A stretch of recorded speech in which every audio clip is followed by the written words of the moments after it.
Magandang araw sa inyong lahat guys. So ngayon ay bihira akong makagawa ng video kasi nga marami kaming mga ginawa, busy, hindi naglilipat kami ng bahay. So maraming mga prosesong ginawa bago kami makalipat dito sa bago naming bahay. Bagong apartment pala. Okay.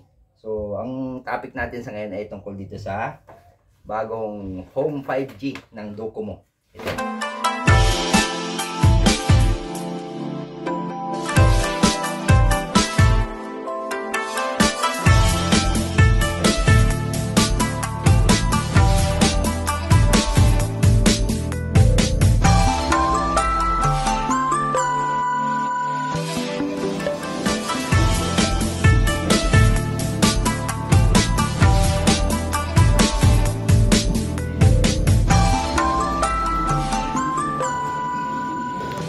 Dito ko guys sa Docomo shop dito sa malapit sa amin kasi bumili ko ng Docomo Wi-Fi, Home 5G Wi-Fi.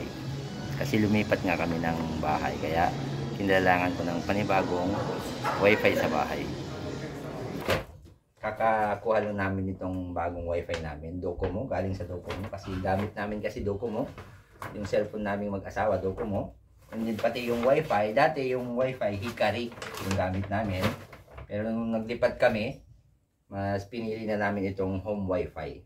Kasi medyo matatagalan pa para makapag-transfer nung dating internet na ginagamit namin. Yung Hikari, Docomo Hikari.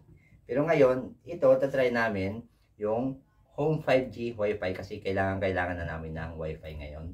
So, hindi na namin mahihintay yung 3 to 4 weeks na itatransfer pa lang yung dating internet namin. Pupunta pa yung maggagawa ng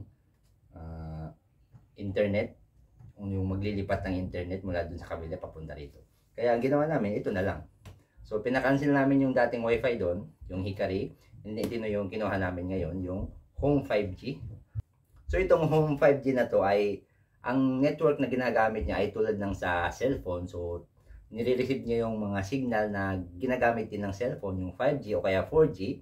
So i-receive nitong terminal na to or ng device na to, and then isasaksak lang to sa bahay, sa konsento or sa outlet, and then automatic mag-on na siya, and then nandito yung password niya, and then pwede na mag-connect dito ng mga wifi devices tulad ng tablet, computer, laptop at iba pa, kasi mayroon din siyang LAN cable. Okay, buksan na natin to kasi unboxing talaga yung video natin na to. So wala kaming table dito, so ito na lang gawin ko. So ito siya, i-unbox ko siya. So ito yung packaging niya. So ayan. So kanina nung pinag-process dun sa opisina ng Docomo, nilagyan na nila ng ito, yung SIM card na galing sa Docomo. Kinabit na dito. And then yun, isasaksak na lang daw to. So ito yung device mismo. Medyo malaki-laki rin siya. So ito yung size ng device, ito yung actual na size niya. Meron ditong mga manual, dalawang klaseng manual.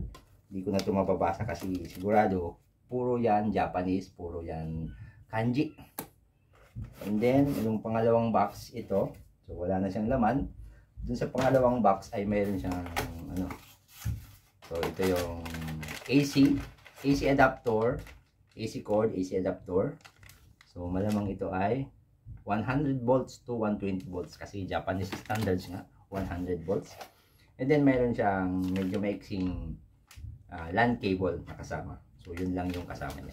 So ito isasaksak na natin to. Tingnan natin kung gagana siya and try natin magkabit ng device. So bago natin pala isaksak, tingnan muna natin yung pinaka device niya. So ito siya. So yung mga terminals niya. So yan. So sa likod mayroon siyang DC input. Dito isasaksak yung AC adapter. And then mayroong dalawang LAN. Yung isa LAN 1G. Kung makikita nyo. LAN 1G. Tsaka yung isa LAN 2.5G. And then ito reboot saka WPS. So wala na daw diyang pipindutin. Isasaksak lang dito sa adapter. Sa AC adapter. And then okay na siya. Hintayin na lang na mag ilaw yung mga light indicator na to, yung mga signal. And then okay na siya, mayroon na siyang wifi. And then sa ilalim niya, so itong sa ilalim niya, nandiyan yung mga password. So, nandito yung SSID, 2.4 GHz, tsaka 5 GHz. And then, nandito rin yung password niya. So, yan. So, itry na natin isaksak to para matest na natin yung mga Wi-Fi devices natin. Okay, let's go.